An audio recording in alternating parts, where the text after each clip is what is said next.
আসসালামু আলাইকুম প্রিয় দর্শক, অন্য মঞ্চের আলাপচারিতায় আপনাদের সকলকে আমন্ত্রণ জানাচ্ছি।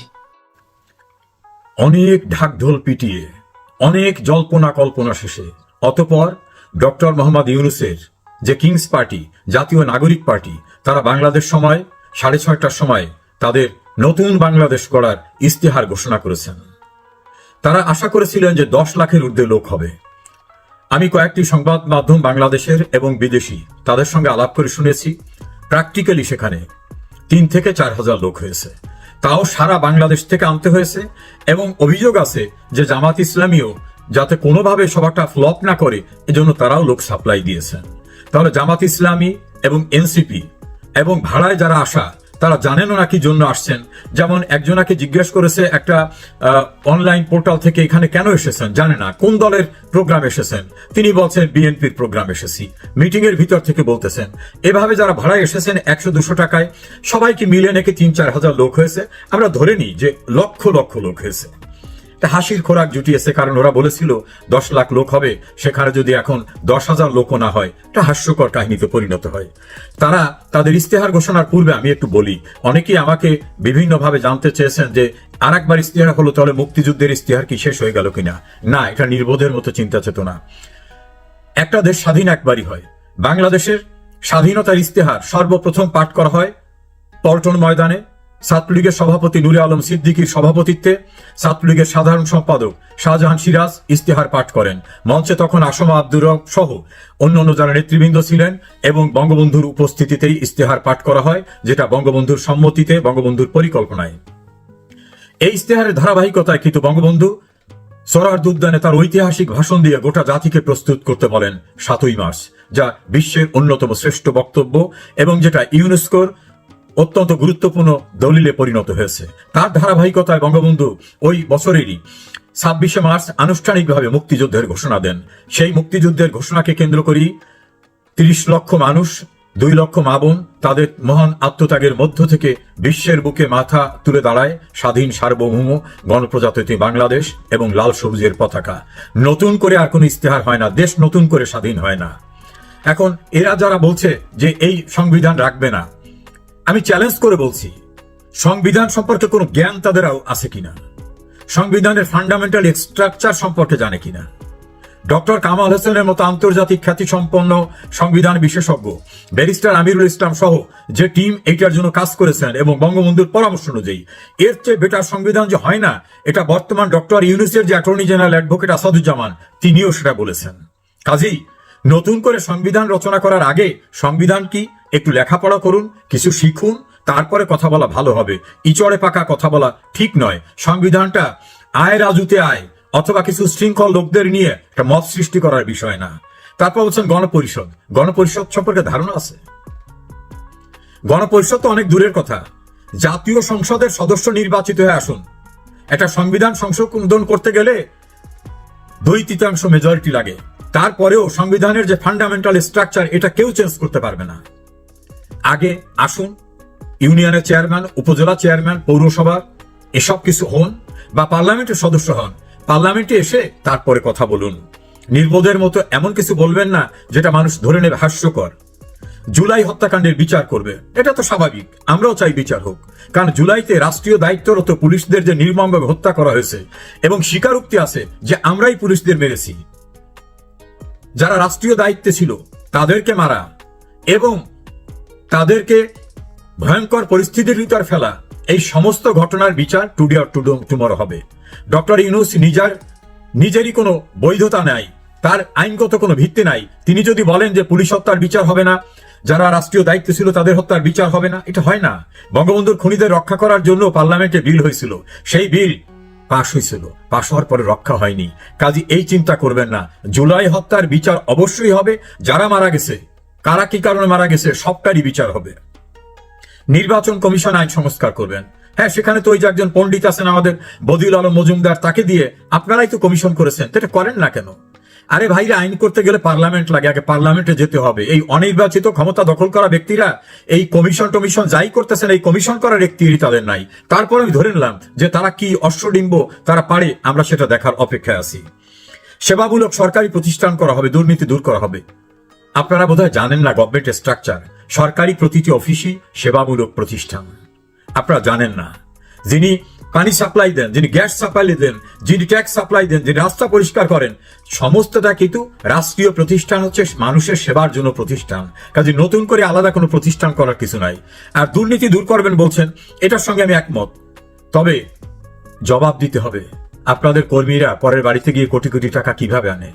বসুন্ধরা গ্রুপ সহ বড় বড় গ্রুপের কাছ থেকে টাকা কারা আনে? কিভাবে রূপায়ণ গ্রুপের উপরে বিশাল ফ্ল্যাট দখল করে আপনারা কাজকর্ম করতেছেন? কিভাবে আপনাদের পায়ে প্লাস্টিকের পঁচ ছিল না, এখন কোটি কোটি টাকা গাড়িতে চড়েন?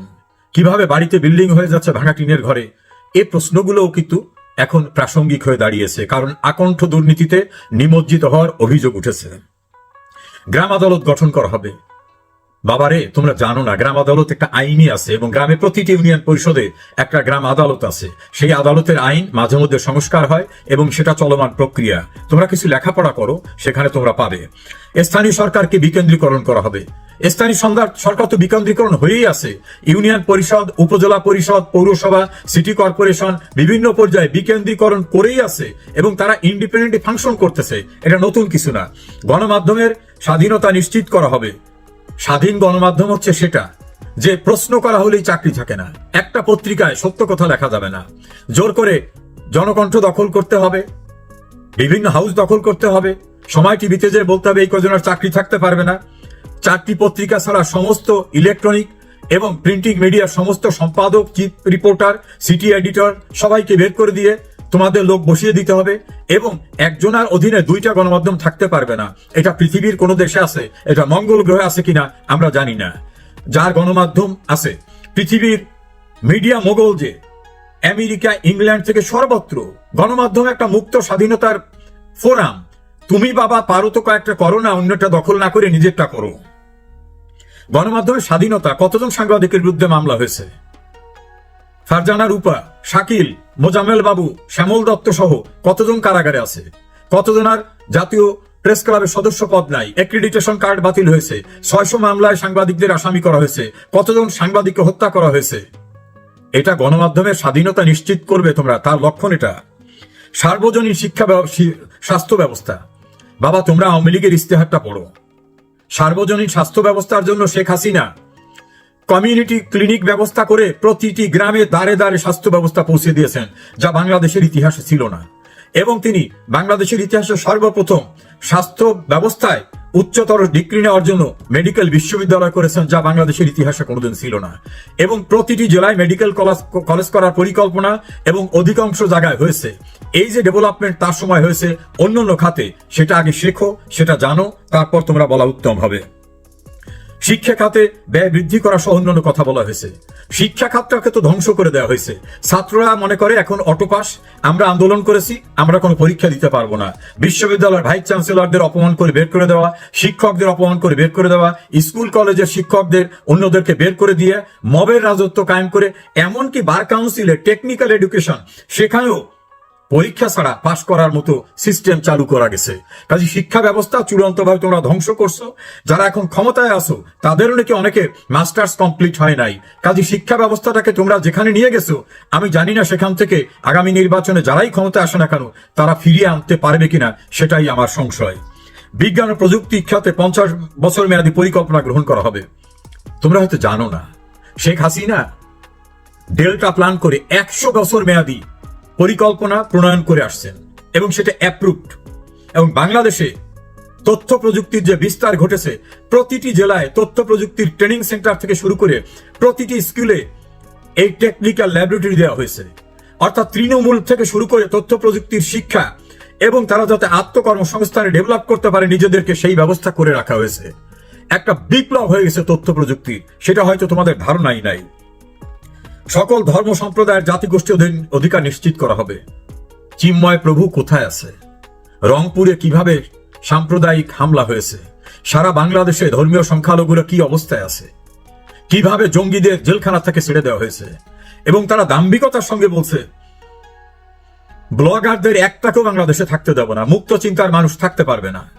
তাহলে তোমরা কি দেশটাকে আফগানিস্তানে পরিণত করতে চাও?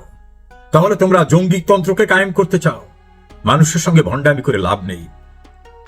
নারীর নিরাপত্তা অধিকার নিশ্চিত করা হবে ইত্যাদি ইত্যাদি। 100 আসনে সরাসরি নারীর নিরাপত্তা এমন পর্যায়ে পৌঁছেছে যে তোমাদের নেত্রীরা নীলা ইসরাফিল, উমামা ফাতেমা, তোমাদের বাঁধন এবং তোমাদের আজকে চট্টগ্রাম আর এক নেত্রী, তারা তো বলতেছে যে তোমাদের যে নেতারা তাদের কাছেই তাদের সম্ভ্রম নিরাপদ না।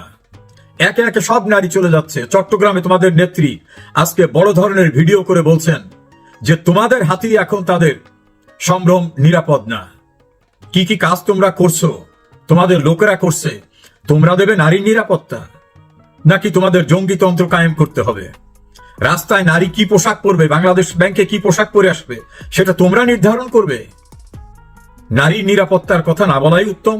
নারীকে শেখ হাসিনা ক্ষমতায়ন করে নারীকে এমন জায়গায় নিয়েছিলেন, সেনাবাহিনীর মেজর জেনারেল, পুলিশের এডিশনাল ইন্সপেক্টর জেনারেল, সচিবালয়ের সচিব থেকে শুরু করে আর্মিতে বিভিন্ন জায়গায় নারীর যে ক্ষমতায়ন হয়েছিল সেটা এখন ধ্বংসের পথে।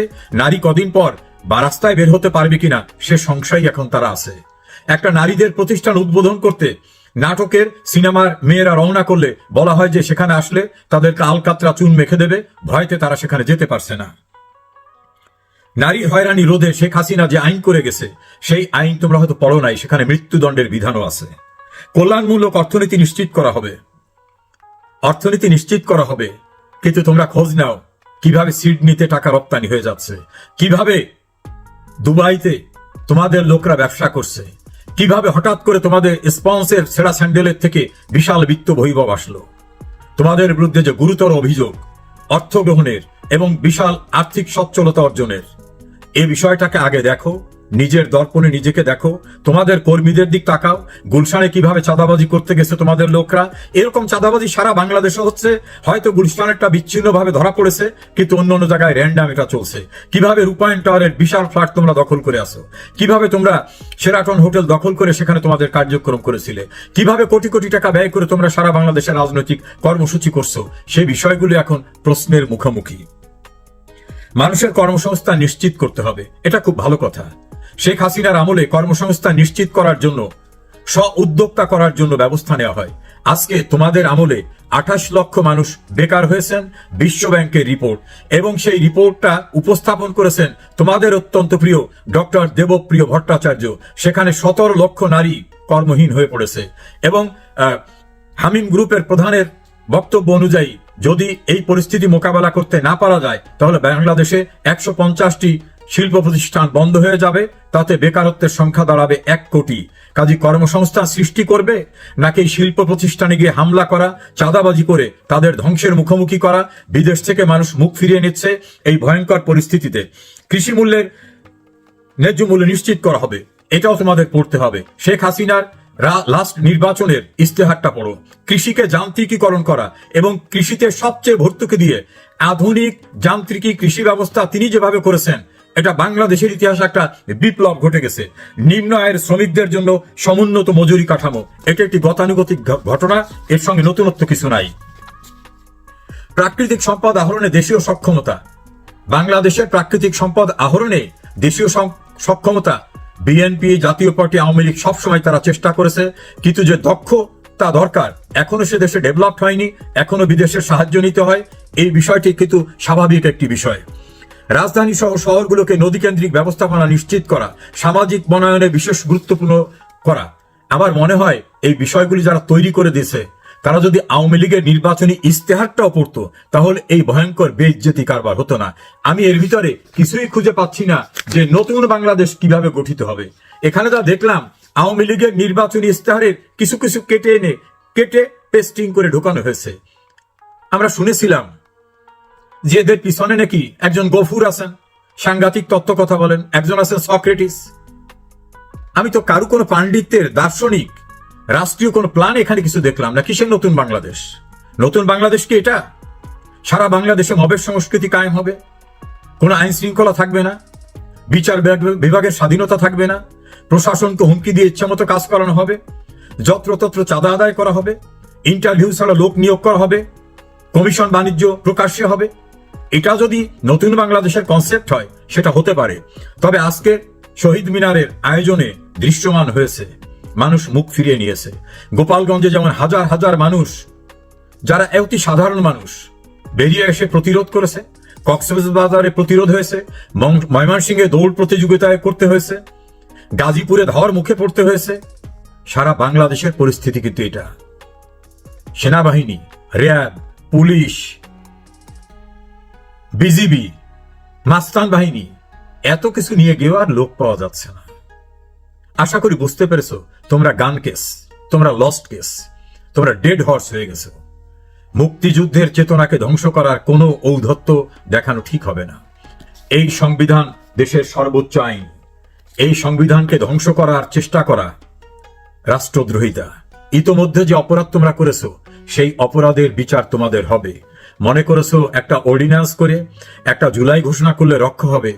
আরে বাবারা, বঙ্গবন্ধুর খুনিরা মোস্তাককে দিয়ে 1975 সনের 26 সেপ্টেম্বর ইনডেমনিটি অর্ডিন্যান্স করেছিল। জিয়াউর রহমানকে দিয়ে 1979 সালের 9 এপ্রিল পার্লামেন্টে সেটা পাশ করেছিল। সর্বোচ্চ আদালত বলে দিয়েছে এটা অবৈধ, সবাই মিলে পাশ করলে হবে না।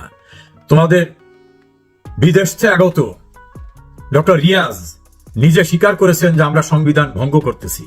তোমরাও যেটা করছো সংবিধান ভঙ্গ, তোমাদের ওস্তাদ ইউনূস যেটা করছেন সেটাও সংবিধান ভঙ্গ। আর সংবিধান ভঙ্গ করা রাষ্ট্রদ্রোহিতার অপরাধ। এই রাষ্ট্রদ্রোহিতার অপরাধ থেকে পরিত্রাণ পাওয়ার জন্য ন্যূনতম কোনো সুযোগ নাই। কোনো অপরাধ কখনো তামাদি হয় না। বাংলাদেশ থাকবে, বাংলাদেশের সংবিধান থাকবে, বাংলাদেশের জাতীয় সঙ্গীত থাকবে। নতুন বাংলাদেশ নামে কিছু নাই। গণপ্রজাতন্ত্রী বাংলাদেশ, 30 লক্ষ শহীদের রক্তের আখরে লেখা সংবিধান।